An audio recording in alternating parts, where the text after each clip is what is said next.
This is Illiterate. My name is Evan. My name is Taylor. I read a book this week. I watched an episode. We're doing Voices from Chernobyl, the oral history of a nuclear disaster, my god.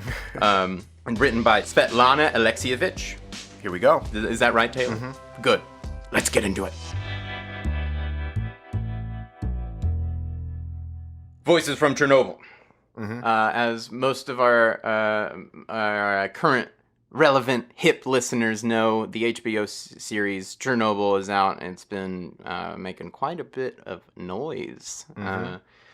It's a 5-part series. I've watched the first episode. Mm-hmm. And it says that it's all available now. Yeah, it's based on the whole incident, which includes a lot of socio-political stuff. Right. And so the book, Voices from Chernobyl, is what some elements of the show are based off of, certain vignettes, certain characters, amalgamations of situations.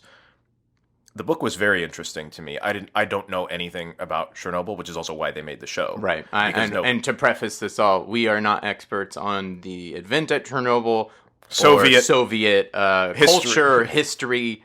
We're merely discussing the human aspects of this stuff. So. And that's what the book was. It is a series of interviews that Svetlana did, and she did over 500 of them.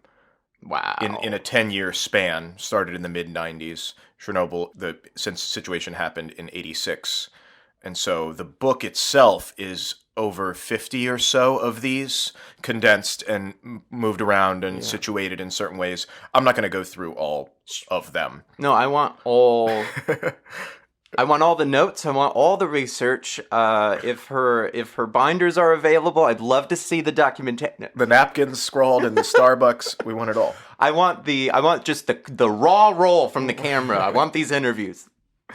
I'll give you some of them. But at the end here, we'll talk about her, because I felt like with The Handmaid's Tale, I did go into a little bit of the author, Margaret's story, but this is much more interesting to me because there's something that happens at the beginning of the book in one of the interviews that she talks to one of these people whose husband was involved in the cleanup and then got really sick, and an interview that I listened to with the author of Voices from Chernobyl, and it really stuck with me. I was like, oh, this is how it's all connected, and it seems like why she's doing this and her whole history. So this book came out in 97, Voices from Chernobyl. Like I said, she took that 10-year period from when it happened to...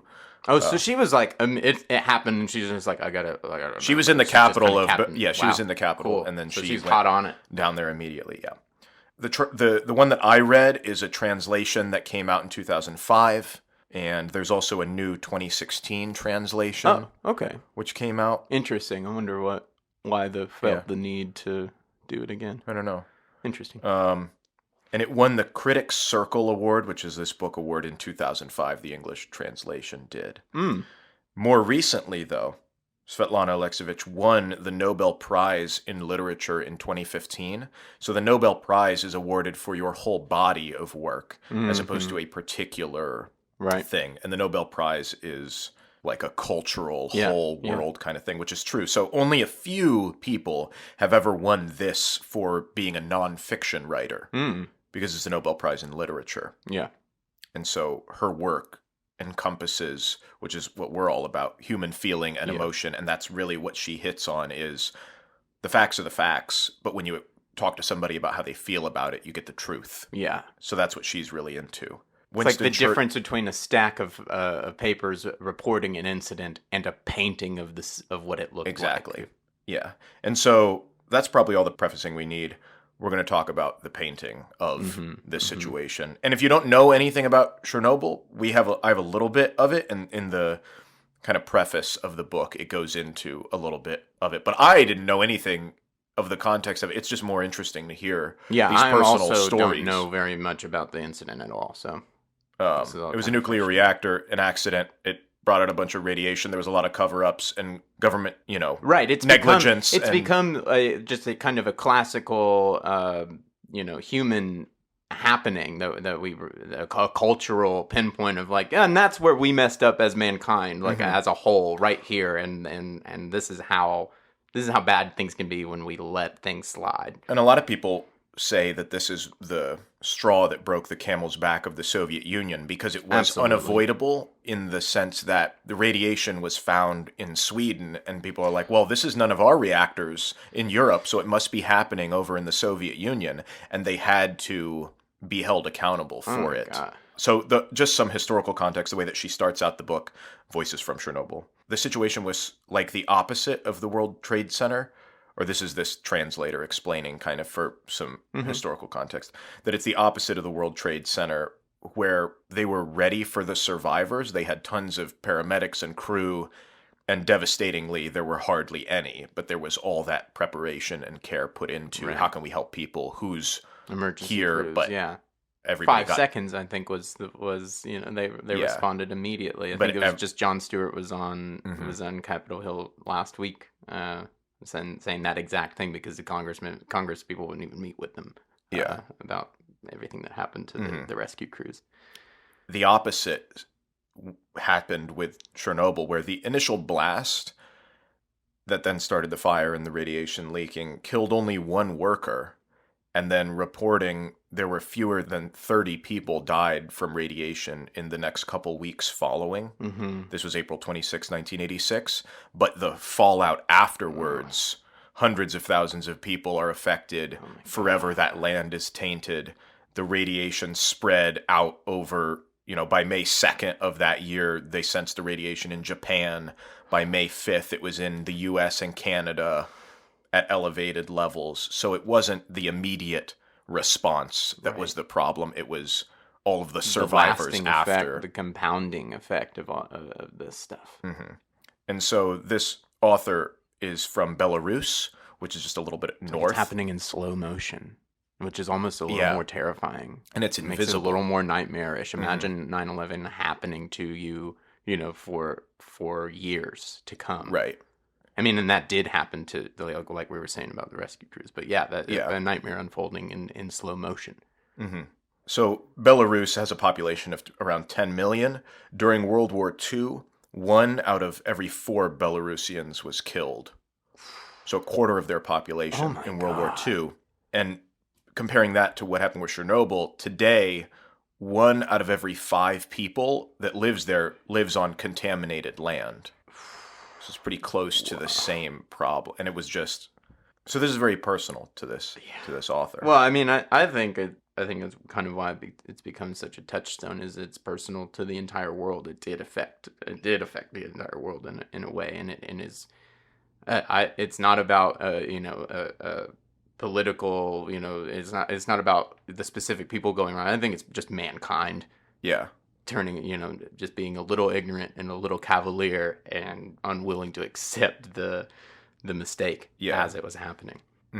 So tying a little bit into, I'll just start with some of the prologue and go into the way that she structures it is just, this is a monologue about such and such. And then at the end of the monologue, she says who it was and if they wanted to be identified or what their position was in the disaster. So she goes through all different kinds of people. Scientists, doctors, soldiers, miners, resettlers, people that left and then came back even though the land was contaminated. Gotcha. The wives of people that what they call liquidators who went out there to fix the problem.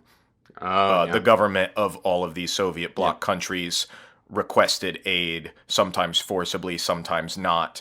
And then these people that went out that were just plumbers or school teacher or whatever, they were like, here, grab a shovel, start covering stuff.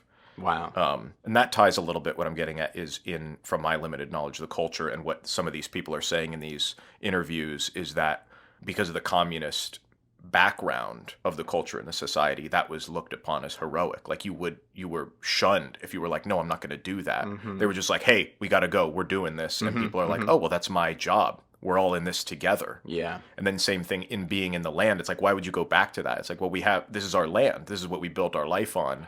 We're a community. I'm not just going to disappear and never come back to this thing that is our home.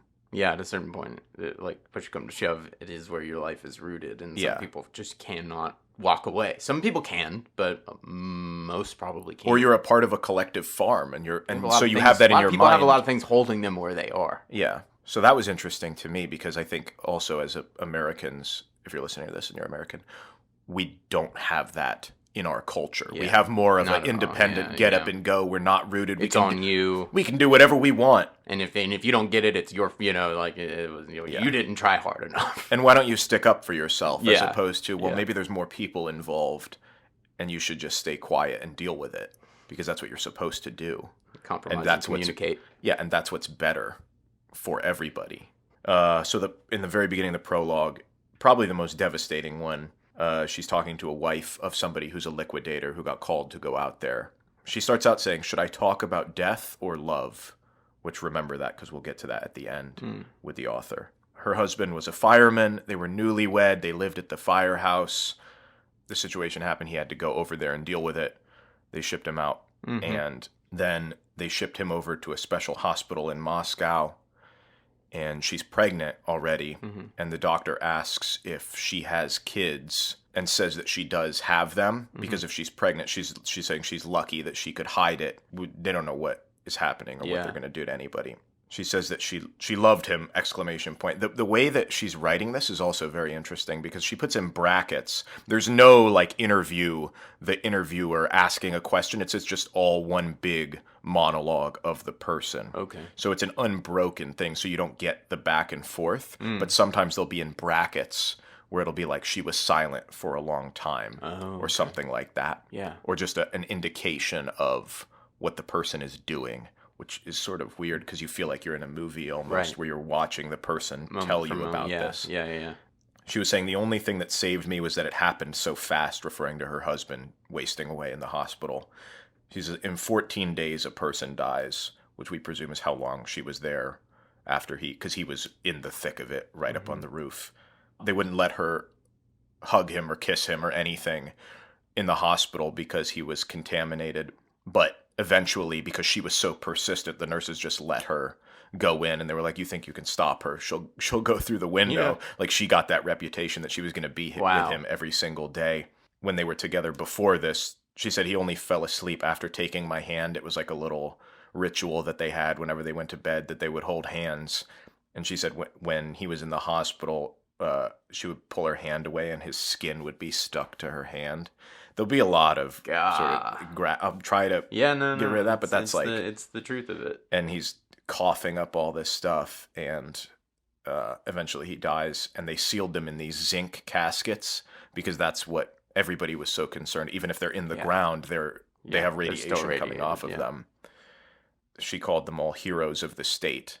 Going back to what I was saying about this is the mentality of you did this for your country. There's so many allusions and references to people saying, oh yeah, this is like a war. Like, oh, we're being shipped off to war. And it's easy to comprehend it in that way. But then it's also very conflicting in a lot of these survivors' minds because there's nobody to fight. No. There was nothing fighting. Or it was presented in the news as, oh yeah, there was a fire at this building and now it's under control in 6 hours. Right, exactly. And then for months and years later, people are dying. So she gives birth later because, like I said, she was pregnant, and her daughter died after 4 hours. Oh my God! Because the radiation. She said she didn't have a name yet, just a soul. And then in these brackets, it says she becomes incomprehensible. Wow! In the interview, but she believes that her daughter took the radiation because now she's fine. Like her daughter was like a lightning rod for this, and just was like a sponge. Maybe it attracted it all. That's fascinating. Which is a huge, conflicting mental problem to be like, why am I alive? Yeah. And did I do this? No, my God. You'd never get it. I mean, that's... And then this monologue ends with, nobody wants to hear about death, about what scares them. And then she remembers and says, but I was telling you about love, about my love, which was her husband. So that's how the book starts. And I believe that this is one of the main characters in the HBO series about this one guy who's the fireman and the lady who's pregnant. Yes. Yeah, you're introduced to them in the first episode. The first episode is strictly the event as it's unfolding, and it kind of lets off after once everybody's actually coming to realize that the core is exploded, which was thought to be impossible.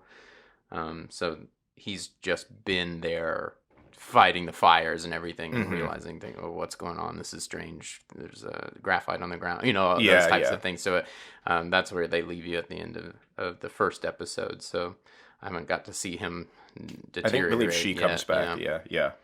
If that the way that was presented was interesting to you as a listener. There is a more artsy take on this, kind of a Terrence Malick kind of like very ethereal, esoteric, yeah. Yep. But there's a Luxembourgian director, spiritual, and the film came out in 2016. It's called La Supplication, which is the prayer. It'll be in the show notes. Yeah, it'll be in the show notes. And if that interests you more than the direct humanistic element, there's a version of these stories where they directly go off of the book, and there's the monologues, and it's a whole other way to digest. Other way to digest it. Wow. Yeah. More of like a tonal feeling kind of thing. So then we are just going into some more of these monologues. This is from a resident of a nearby town who then had to leave. The way that he starts the monologue, he's saying, it happened 10 years ago, and it happens every day. Like you were talking about how it just keeps coming back slowly. It's still slow. happening. Mm-hmm. Yeah. And he said, we turned from a normal person to a Chernobyl person, which is also a different mental way of reckoning with it. The fact that a lot of these people identify as that, and you're like a Chernobylite, where you are. I'd previously mentioned about the Columbine episode about the massacre there, and then people take on that identity as well when something in an event happens. That happened just the same for that community. That you are an other. Yeah. So in this monologue, the guy's talking about the one thing that they wanted to take, because they were just like, at a certain point for these various villages, some of them they didn't tell people, some of them they told people. The communication was all over the place. Some of them like, oh, you're going to be gone for 3 days, and then you're going to come back. And then it was months, and they had hundreds of thousands of cleanup crews doing all sorts of stuff. And then some people forcibly came back out of their own volition because they wanted to, because it was their farmland. So this guy, they were like, well, you just got to go. And he says it's so weird, but he wanted to take the door to their house because there was a ritual of like, it was part of their funeral ceremony that you'd lay the dead person on the door and carry them. And he was like, it also had all the etchings of like when I was raised, how tall I was when I grew up, my daughter, all of that stuff. And he was like, I couldn't leave that. That's my family's legacy, which is a weird thing to take, but also a very strong visual. He said his daughter said, because she got super sick afterwards, Daddy, I want to live. I'm still little. And he ends up putting her on the door like they did with his father. And so he's glad that he took it and was able to keep it outside of that. And so this is kind of his request. He said, my daughter died from Chernobyl and they want us to forget about it.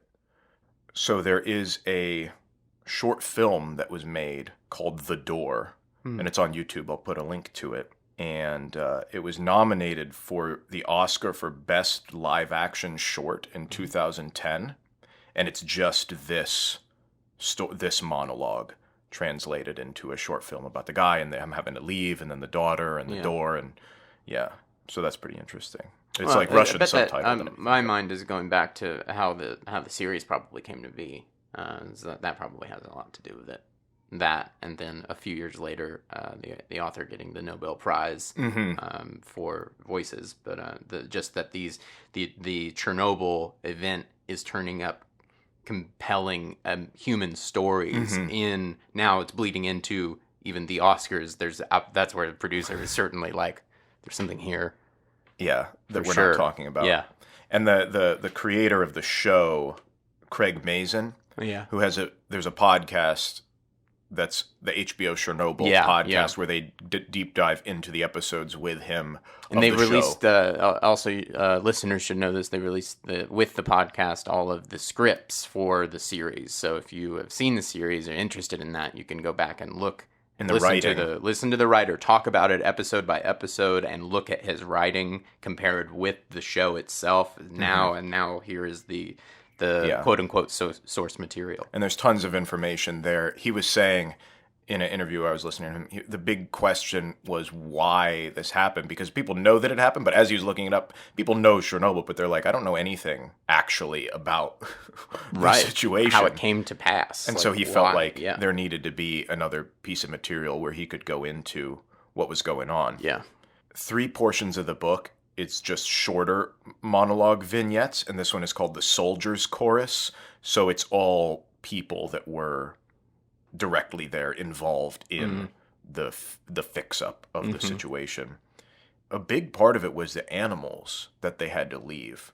This one guy was saying how there's always cats in these houses and dogs. Like, you think it's empty, and there's a note from a kid saying, "Don't kill our cat," or like, "Bring it back to us," or something. Like, that was what the kid could leave. But there's still animals in these exclusions. Yeah, these zones where people are not allowed to be.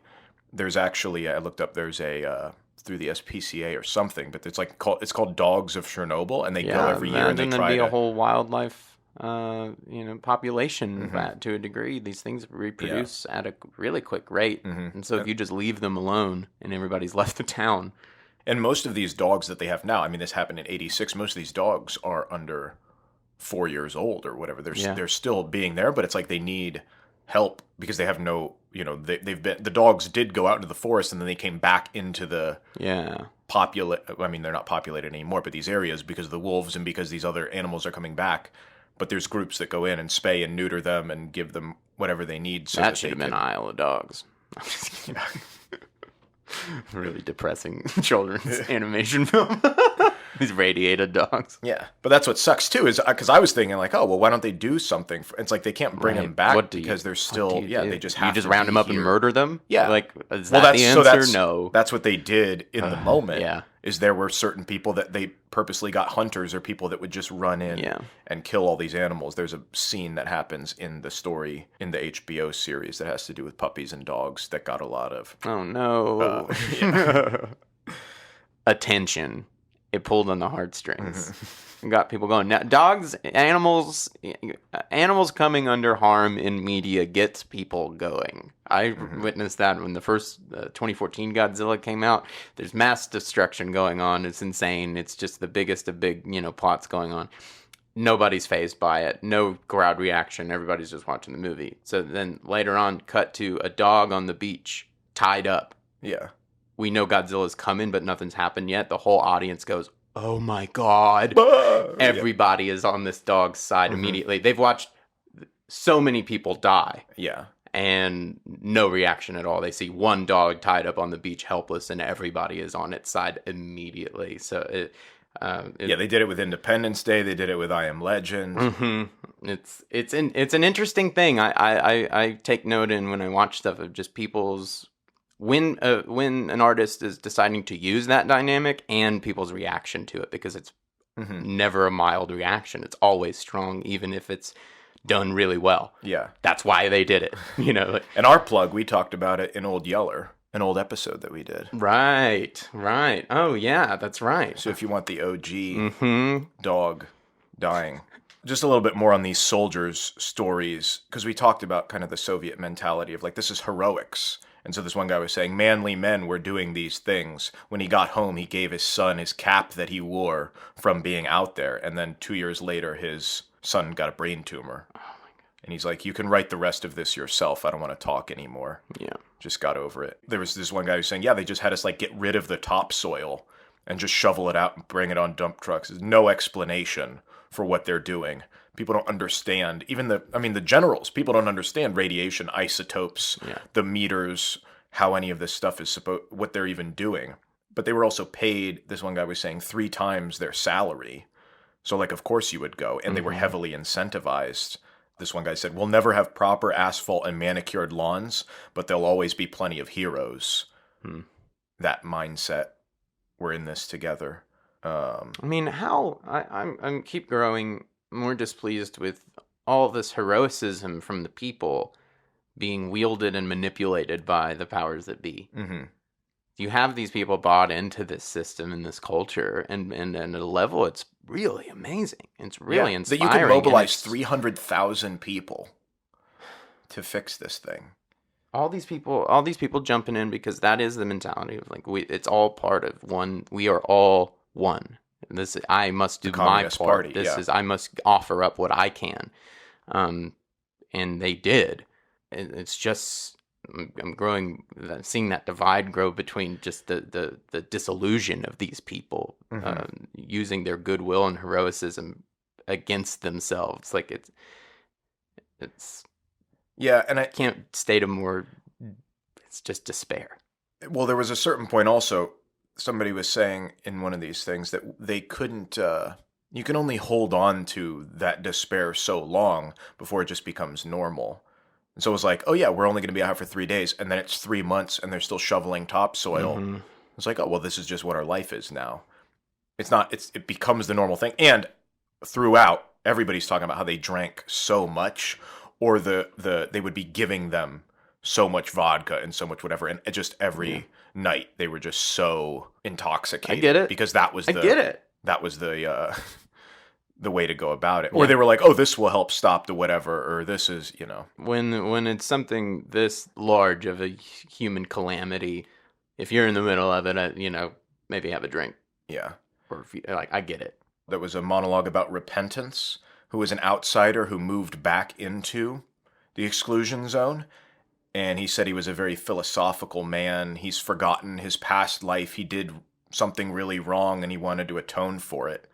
And that's why he came back there. And he said he chased wolves out of a school building. He's just this wandering, aimless character in there. And he said there's so many books. Like, that's what people left, was all these books. And that's what he's been reading. And he said there's only 2 types of people here, either looters or martyrs. And write that I'm a free man now. Like, that's what his identity is. Just so many angles on the situation and who would be there and why and what they think about it. For this guy, it's freedom. It's absolution. Yeah. He's using it as a vessel for, oh, I did wrong in my life. Now here's my way to repent, is that's by being beautiful. In this place. That was bizarre to me, but also fascinating that's a level of it.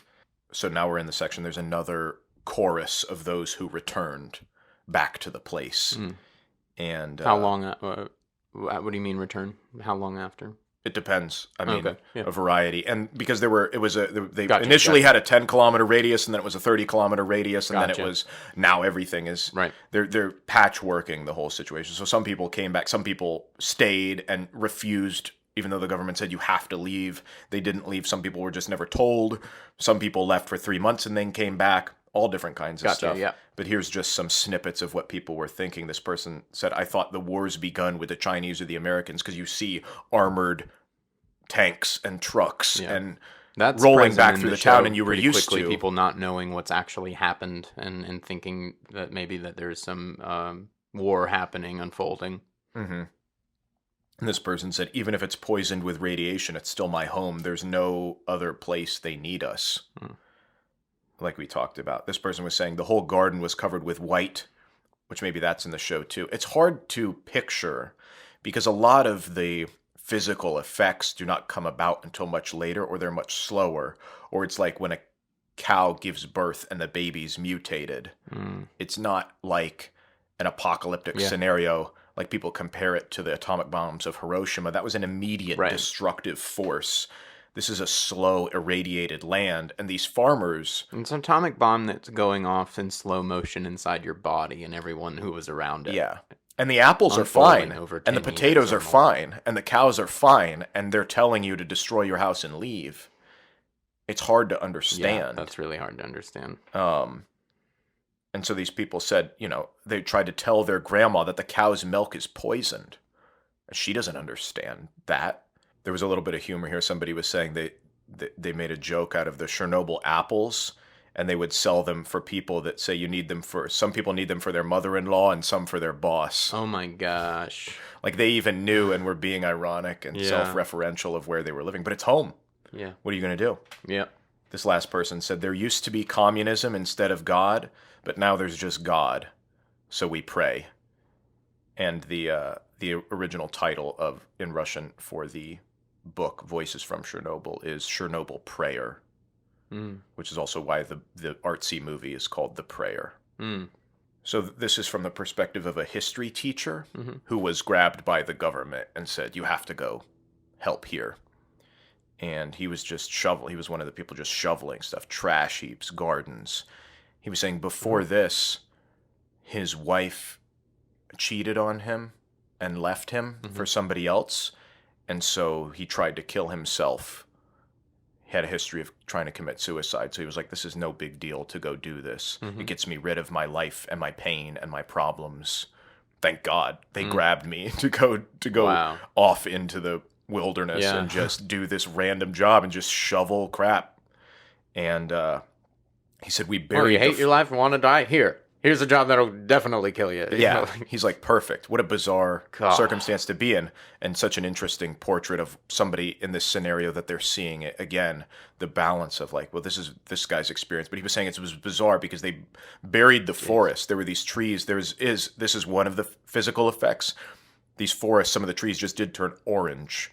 They were green, evergreen trees, and they just turned orange from the radiation. So he's saying that's in the show as well, they would cut up them into 1.5-meter sections and then pack them up in cellophane, dig holes, throw the trees into the dirt, and cover them up. Oh, wow. It was like so weird. And this is what I was talking about, how people you got used to it. He said it was still a world of people. It was still the same one. It's impossible to live constantly in fear, so a little time goes by and a normal human life resumes.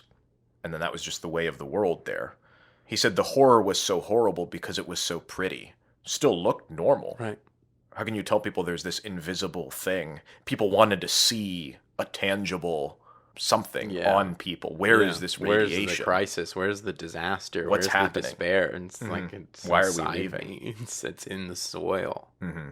So going off of that, he goes into this parable that he heard about. There was a man in the story of Jesus on the cross, bringing the cross up and bearing the burden, and this guy is in Jerusalem or whatever, and he sees that Christ is out on the road, and there's the people going to put him up on the cross, but this guy's tooth was hurting, and so he was dealing with that, so he didn't go outside to see what was going on with Jesus on the cross, and he missed the whole experience. And then he goes into, let me explain why I said that. My father defended Moscow in 1942 in World War II. He only learned that he was a part of this great event later from books and films, from his own memory. He was just like, I was in a trench, I shot my rifle. He didn't understand the context of it. Oh. And this guy is saying, and just like that back then, it was just my wife left me. Yeah. And I didn't understand what I was doing, which was amazing and terrifying. Well, it shows the difference between, we were kind of talking about this off mic earlier, just about how the information age has come about so abruptly. The way that information is organized, moved, is just exploded exponentially in the last 20 years. That even just in 1990, it was really difficult, and you had to put a lot of work into to go and expand your mind and attain knowledge, and where to find it, and who knows it, and who is the expert. It was really difficult, and it was even it highlights just how us today, when there's an event happening, we can start getting a read on it really quickly. CNN's covering it, MSNBC's got eyes on, like and when we start just pulling it apart, trying to figure it out, it was a lot different not that long ago.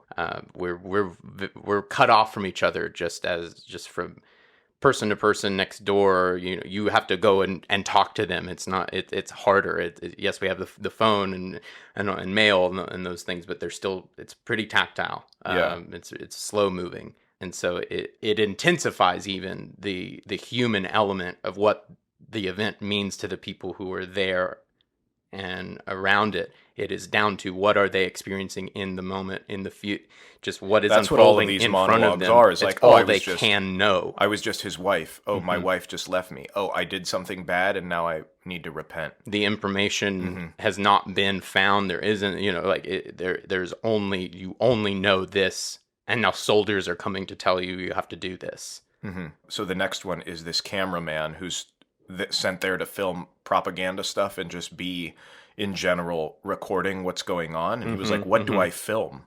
Nothing's blowing up. I can't smell. The only thing, he was like, I can't smell anything in the fields. We couldn't smell the flowers. There were no birds. Interesting. He was like, but that's not. You can't film that? Yeah. He said it felt like a movie set. And he was saying there was this plaque of achievement of what people had done in the town square. And he was like, the real hero of these things is the alcoholic cab driver who went into the zone to pick up the kids that were in the kindergarten, not anyone on this plaque from the past war or what have you. He said everyone became what he really was. That's interesting. Which is an interesting quote. Talking about the confusion and the misinformation, he heard there was a cameraman that died in Chernobyl which was a rumor, and then he got back to town, and he found out it was him. Oh. He was like, how did that get there? Wow. And then the problem was he was the one who went, so they kept asking him to go back into the zone because other people over time dissipated, or they moved, or it was like, you're already radiated, dude. Yeah. Like, just keep going back. He showed his films, and a kid asked, why couldn't anyone help the animals? And he said, this was already a person from the future. This kid being forward thinking. And so now he only wants to film the animals. And so then that's all he did from then on, was take pictures and film of that, which I guess is like what we talked about with the dog, where it's like that's somehow a through line to people's empathy for other people. Yeah. That is a dynamic that I've been fascinated with it all my life. My mom was a professional dog trainer, and a dog shower. So I've been interested in that relationship my entire life. And so as I hear these dynamics come up and these reactions to these relationships come up through media and stories, it just, there's something there happening between man and animal that is real, but undefinable. Yeah. It's palpable even, but there's no, what is it? There's no word for it. That's strong. That's the feeling without words. Mm-hmm. There was one guy that gave kind of like trying to put a feeling to things. He was trying to make a museum of what happened, and he said they didn't allow anyone to film the tragedy, only the heroics. Like they had this fake staged wedding that they brought people in to have to look like, oh, look, like life goes on. People are getting married still here. And he was saying the problem was charade. This guy's trying to make this museum now, but he can't bring anything back. He can't show what's happened there because everything's irradiated. Yeah.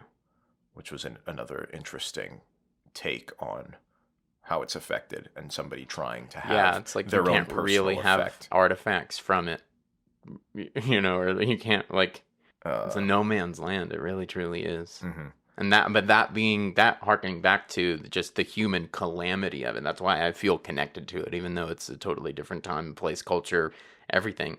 The earth is scorched. That place is forever tainted, contaminated, poisoned. A large area of earth. We've affected the earth. We've poisoned the earth. Yeah. It definitely makes me go, man, I want to do better, Mm-hmm. This guy that was a writer was talking about the Soviet mentality in his monologue, and he was saying his parents grew up in the camps, in the labor camps, and they used the language of the camps, and there was this belief that man is the head of all creation and is right to do anything with the world, and we're all one thing together. And this is a quote, he said, "We need to find out whether we're capable of the sort of total reconsideration of our entire history that the Germans and Japanese carried out after the war. Do we have enough intellectual courage?" Yeah. Which I can't speak to because I'm not a part of that culture, and we have our own crosses to bear. Sure, of course. With our own problems. But it is an interesting one, and it is one that culturally, looking at all of us, it's one that I think people have been discussing all of my life, and this event is probably why. Yeah. From the perspective of a physicist, I'll just do a few more. Yeah. He worked at an institute further off. They got signs of radiation, and he was like, oh, nothing's wrong with our station. So he called up the other stations. They were fine. He called up Chernobyl. No answer, obviously, because it happened there. There's a radioactive cloud all over the capital. He calls his wife immediately because he knows what's going on. He's like, put the food in plastic, wear rubber gloves, wash your hair with iodine, take potassium iodine.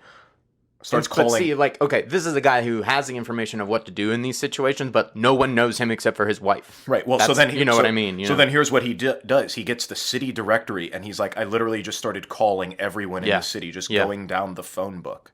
He said at the start he loved science fiction and atomic energy, and he loved physics. He says, but now I want to write. Again, like you're talking about, the information. He knows it. Yeah. He said, share it. Please distribute it. Please get it in the minds and heads of everybody that's working around this material. Yeah. And how his perspective changed. The monologue was called Loving Physics. He said he learned how man does not accommodate science very much. He gets in the way of it, which is his perspective. there was just a resident. Shout it from the rooftop. So moving on to a little bit more, like we're talking about the information and like who knows what. She did have one person who was defending the communists and was pissed at her and said, "Put the camera away and don't talk to me." And it's not everybody is disillusioned by it or thinks that it was the wrong way of going about it. Okay. She does go into the director of the Institute for Nuclear Energy in Belarus. He knew what was going on, and he got blocked from explaining it to the general secretary of the Communist Party of the area. That guy said it's just a fire, they've put it out.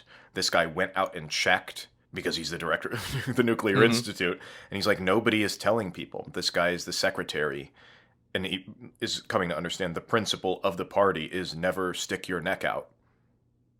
Being put on the chopping block. This guy, and it was interesting because he was saying like there are certain things that we could have done even if we weren't on the world stage, especially if we weren't on the world stage, that would have mitigated things. We could have just put iodine in people's water supply. Right. Immediately, just started pumping it into the system so that while they're being evacuated, they're being helped. Right. And he was like, I know that the main bosses, the higher-ups, were taking iodine. And that is infuriating. So he started making these reports, and he saved a copy of his documents at home and a copy of his documents in the office. And one day when he got back to the office, they were gone. But he had them at his home. But he knew about that this stuff was going on. He wrote to Moscow and was like, hey, all this stuff's going on. And they relieved him of his post. And he said they threatened him with a car accident. A car accident might happen to him. He's like, it's no wonder I had a heart attack a year later.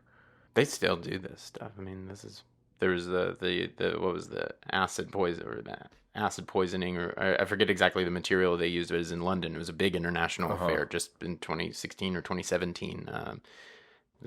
Studied journalists in Russia. That's not a very pretty picture. Or in a lot of places in the world. I mean, that absolutely. I mean, journalists are on the front lines everywhere where truth is suppressed. So, but yeah, the assassination. I wasn't, it wasn't until recently when I'm realizing, that still happens. That still really does. People just get offed because they said something. Yeah, they do, and then governments say, yeah, it was fine. Nothing happened. It was just it was a big misunderstanding. I don't know. It was shocking. Like I feel like I'm sobering up to the world every day of my life now. Like I didn't realize we still assassinated people in the street. Oh my God. You think Franz Ferdinand? Forever ago. We were. No, we're not past it, and it's still happening. Yeah, and I don't know. Maybe it seems kind of petty because I'm not in a position of power where all the stakes are on the line. Right. But I guess. But some things are kind of. But like at the end of the day, the human element is simple. Yeah. What's right and what's wrong, and if you can't tell the difference, maybe you shouldn't be wielding the power. Certainly. The last section here, I'll just go into the final, is another wife. So she bookends it with that one wife, and then this is another wife, and she was talking about how she only thinks about her husband. But her friend, obviously her husband has died, her friend is already getting married, but she doesn't blame her. Then she goes in to talk about how her husband was a construction worker, he was always traveling, so this was just another thing where they're like, oh, you got to go do this. And so she's like, oh, he's going to go do, Yeah.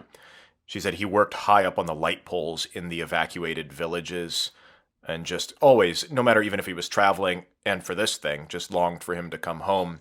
He got home and she noticed there was knots in his lymph nodes. She goes into a bit of their personal history, saying she was born for love, like Natasha Rostov, who's the main girl in War and Peace by Tolstoy. And all she ever did was wanted to get married. Further on, he got his lymph nodes removed and his larynx. She had to feed him through a tube 4 times a day. She didn't let him know, but all of the other people that he was working with were dying one by one over the next 3 years. And she said he spent the next whole year dying, couldn't talk, couldn't whisper, wrote down, "Bring me the mirror" with 3 exclamation points because he wanted to see how he looked like. His face was swelling up. It was just a mess. She said, "I don't understand how you can love your job. I loved only him alone. Can't even bury him near the rest of his family because," she said, quote, "because no one knows what Chernobyl is." And then she says what saved her, and beautiful but also heartbreaking, her son. So her kid, who now has a mental disability and is in a mental hospital, who's older but has the mind of a 4-year-old because of this scenario. But he asks her, "Where's Papa Misha? when will he come home? And her resolve is, who else is going to ask me about that? And so we'll wait for him together. And then the author comes in and says, I used to think I could understand everything and express everything. For these years, I rode around and I asked people, all these people. She said, why repeat the facts? They cover up our feelings. I try to find them, collect them, and protect them. These people had already seen what for everyone else is unknown. And then I felt like I was recording the future. And that's the end of the book. There's something about the time passing here that is interesting. The unfolding of everything, the still unfolding of it, the slow motionness, the tragedy in that there is nothing to be done. But that somebody, that people are driven to collect the stories. It's not just the facts, but the facts adding up to what did it mean to the people who it affected. Yeah. So then the question came to me, what does it mean to this author? Yeah. So she was born in the Ukraine. She studied journalism at the University of Minsk. And then she said she never did political journalism, more cultural stuff, anything like that. Well, say her name again. Svetlana Alexievich. Mm-hmm. And there's only a few of her books that are translated into English. This is one of them. But her first book, War's Unwomanly Face, which came out in 1985, was about the woman that served in World War II. And is a very similar, all her books are written in this way, where she does hundreds and hundreds of interviews, coalesces them, distills them, pieces them together into kind of a narrative structure and a way that makes sense and teases out all of the important elements that she wants. That was wildly successful. In 1993, she wrote a book called Enchanted with Death, which was a book about the attempted and completed suicides after the downfall of the Soviet Union. So she has another book called The Zinc Boys, which was Soviet Voices from a Forgotten War, which had to do with the war and the involvement in Afghanistan. And then Last Witnesses, an oral history of the children of World War II. And then her most recent book is called Secondhand Time, which is all of Soviet history and the breakup of the USSR. And a huge. So if you were really interested in the whole, that's the one I'm into. That's one I'm like, I need to know. That is the one to go for. Now, like I said, she's identifies as being from Belarus, and there is this guy who has been in power since 1994, Alexander Lukashenko, and he didn't force her to leave, but her stuff's not allowed to be published there because she's heavily against him and his power because he's been elected 5 times in a row since 1994. I listened to this interview, and I'll put a link to it in the notes. In our hilarious show notes. In our hilarious show notes. Where you can find all our auxiliary material, jokes, and links to our Instagram, our funny Instagram. Yeah. Go find These past couple weeks have been heavy, but the Instagram is fire. And she was just saying, for this person, Lukashenko, freedom, it's all relative. He said at one point that they were the most democratic country. And she's like, I get it, because he doesn't know. He only knows his little bubble of the world and what's going on. Yeah. And she's like, I've been able to travel and do and see and have different cultural perspectives. And her big thing, she said, she does not want this book to be a recounting of horrors.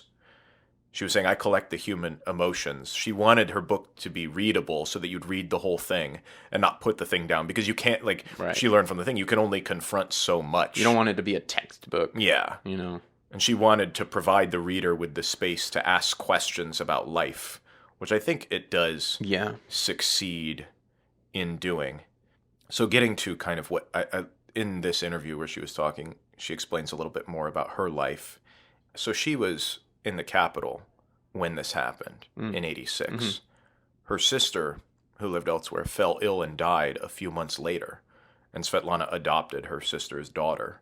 And 15 of her friends have died of cancer in this time. Right. And she's ill to a certain degree. And again, harkening back to the Columbine thing, it was the Columbine doc is made by a survivor of the tragedy, and that's why they were able to get that done, is because most of these people are pretty sensitive and guarded about their stories, so they were only offering them up to another survivor of it. Yeah. That you want people to tell stories who that are personal. Absolutely. And that was wild to me because she said in this interview she wants to give words to people who are never heard. And she's not in this at all, which is amazing because she could have put her she has just as much invested in this specific thing as well as all of her books. So then going back to what I mentioned about the very, very beginning of the first monologue of this, she was saying that she's done what she needs to do. I mean, she won the Nobel-Prize, and she feels like she's gotten the Soviet history, and now with all of these different books, moving on, overarching it all. So she says, what is she going to do next? She has 2 new works that she's working on that she's been working on for years and years. Yeah. And one of them is compilations of people talking about love, their love stories. Ooh, I bet that will be good. And then another one is about growing old, about death. She was like, these are the 2 things, love and death, that I haven't addressed that is all of human. I did the Soviet history, I did all of our stuff. Now I want to talk about love and death, which is what the lady at the very beginning of this story said. What should I talk about? Do I talk about love or do I talk about death? And that's what encompasses all of these works. And I just thought that was beautiful. And I'm fascinated. I hope she's like 70-something. I hope she gets these things I hope done and knock them out. Amazing. Yeah, I want to go for it and see. Those 2 sound like they'll be incredible. Just in the way that she works and compiles and distills. Just hearing about just love in all its just forms. Growing old and saying goodbye. All that kind of stuff. I bet that would be really, really transfixing. That would be great. Yeah, so we'll be on the lookout for that. Maybe some future episodes out there. Or when they translate it, because I don't know how to speak Russian. Signing up for classes right now. Yeah. But yeah, that was Voices from Chernobyl. Voices from Chernobyl. That was heavy. That was super heavy. Yeah. But we need to tell these stories. I'm glad that this HBO series has come out and putting a spotlight on this. I think it's really puts a spotlight on how people can be disillusioned and manipulated, and how truth matters, information matters, and we should harness what they are trying to give us. Yeah. So harness the information you learned in this, and either look up more if you are interested in any of the stuff we talked about, or tell somebody else about it. This is an endless topic.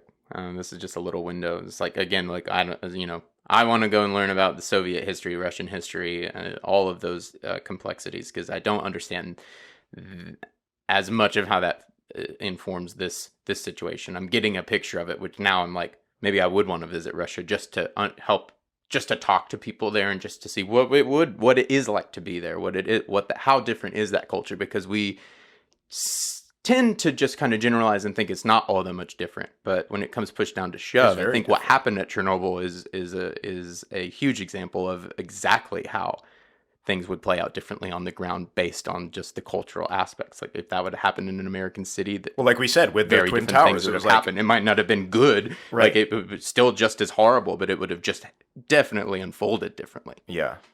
Yeah, I'm glad that the series is bringing this back up and telling the story, because it's not all that long ago. I think we're just now starting to get some real perspective on it, and thank God people like her are doing this kind of work, because it is taking hold. People are loving this show, and what is in it, what is in this literature here is really, really important. Yeah.